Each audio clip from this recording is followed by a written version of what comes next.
And into the Owatonna High School Coaches Show with Owatonna football coach Jeff Williams. The Huskies picked up a solid win last night, 46-7 over Rochester Mayo.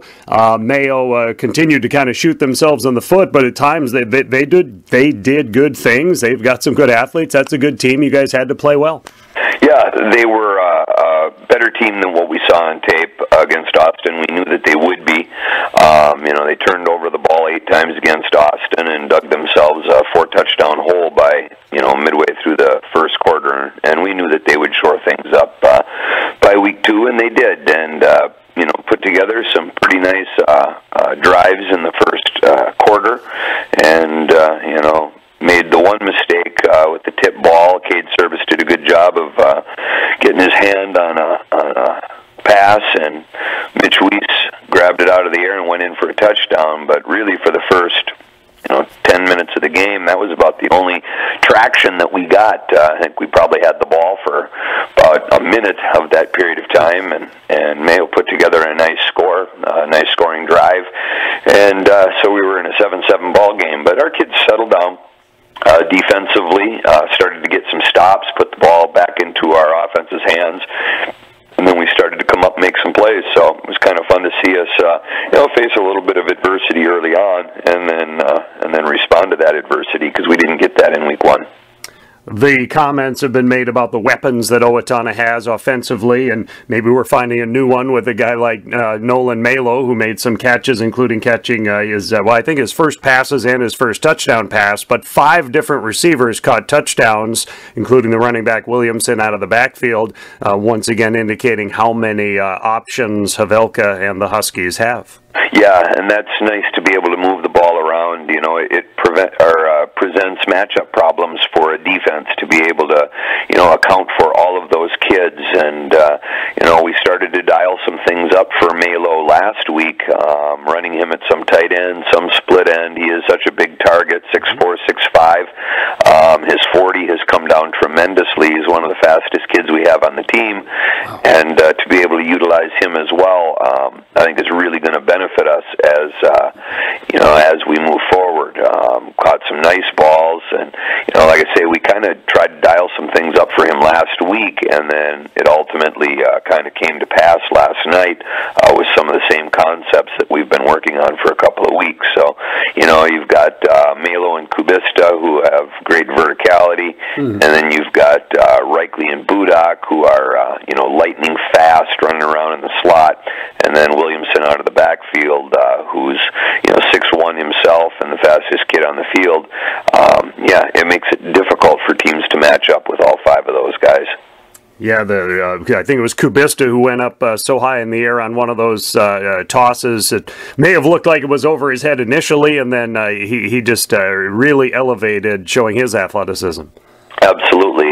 He's a great basketball player, a great triple jumper. As the kids say, he's got hops. He can get up and go after things, and you couple that with a 6'3" frame to begin with, and it makes it very difficult for corners who are under 6 feet to cover him one-on-one. So, again, the final last night was 46-7. It was 7-7. After one quarter, and then the Huskies had that big second quarter. Ended up with a long touchdown pass to Williamson of 44 yards, mixed in with a couple of shorter passes for touchdowns, but a couple of longer drives, although overall the Huskies worked with a pretty short field yesterday, starting around midfield several times and a couple of times inside Mayo territory, and that certainly puts you in a good frame to begin with when you start a drive there. For sure. The defense set us up with some great field position, forcing some turnovers. Our punt returns were pretty good when we were able to catch the ball in the air, and we were able to start with some fairly short fields. I was pleased with the pace of our offense. We got the ball with fairly minimal time left in the first half. We didn't end up scoring on that final drive, stalled out at the 1-yard line as time expired, but pleased with our ability to run some hurry up at a little bit faster pace than what we've been able to in the past, and that tells me we've got an experienced bunch that can get lined up, get the play off, and I think that'll bode well for us as well moving forward, because having that ability to go, a play every 15 seconds is a real weapon, and we've got the experience to be able to do that. So I was pleased with how our offense executed the pacing. It's a work in progress always, but we're further along by week 2 than we typically are, and hopefully we can continue to build on that. Interesting you comment about that, that drive you referred to started with 23 seconds to go in the second quarter.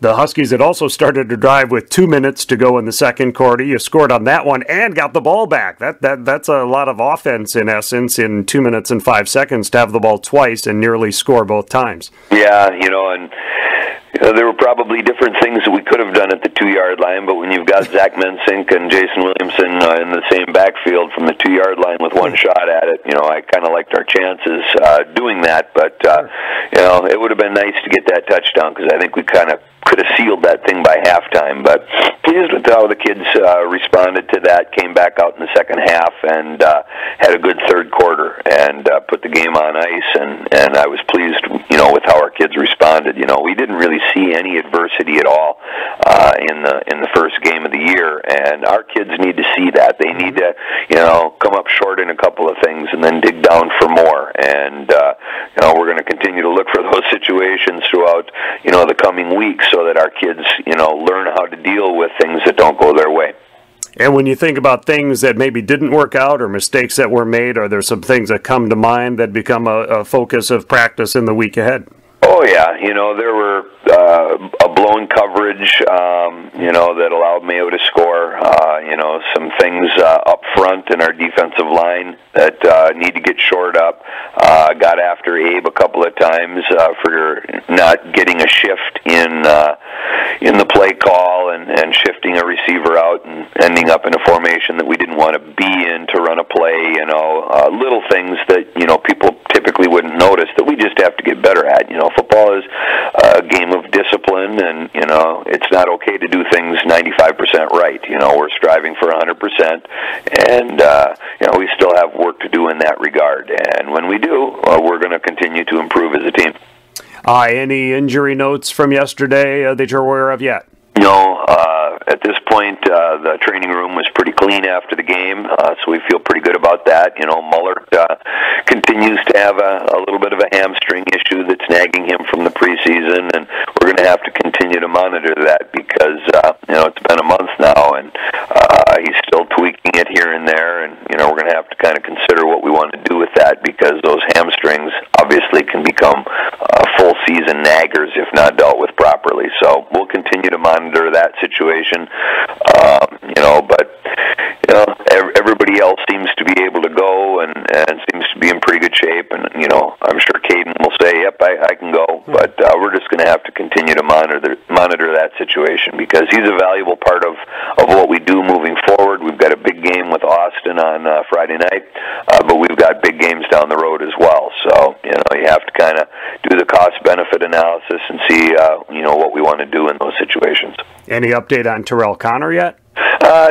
Terrell's shoulder is it's not in good shape. He's weighing options. At some point in time, he's going to have surgery. There's some damage to it.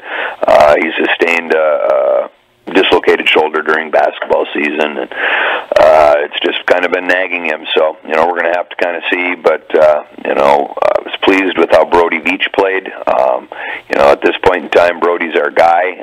It does obviously hurt our depth a little bit in the offensive line, but Brody really played a nice game both this week and last week, and he's rising to the occasion, and we couldn't be more pleased right now with what he's doing.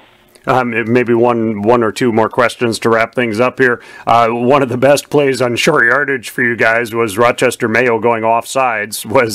Is there something that Abe was doing in the call that got those guys off? And that's kind of a cool little weapon to have on a third or even a fourth and short. Yeah, Mayo has historically tried to time their blitzes up with our snap count. They're very, very aggressive with their linebackers, and their middle linebacker probably blitzes 70% of the time. So we messed around with some different pacing for our snap count so that teams can't time us up, and we've done that in years past.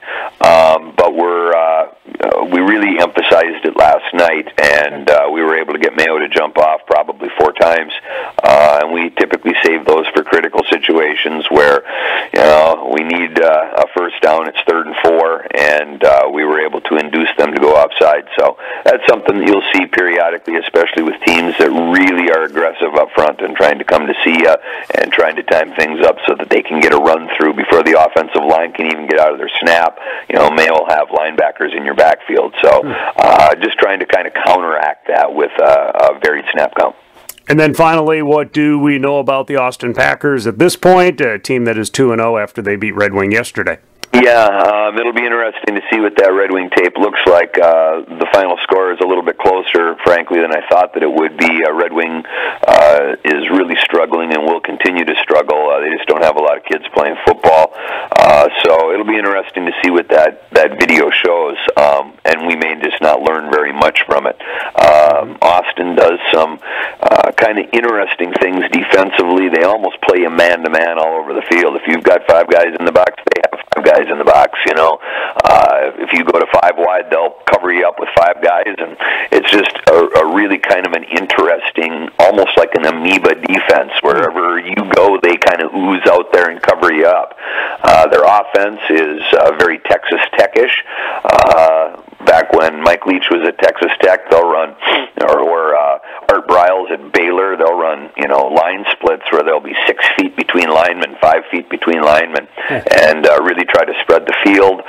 They don't run a lot of formations, but they do a lot of kind of cute run plays, zone read stuff, and then also have a great ability to throw the football. So, you know, obviously Mayo gave them 8 extra opportunities a week ago, and Austin was able to capitalize on them. But if you sit and watch that video, Austin did some really good things against Mayo that weren't aided by Mayo's mistakes.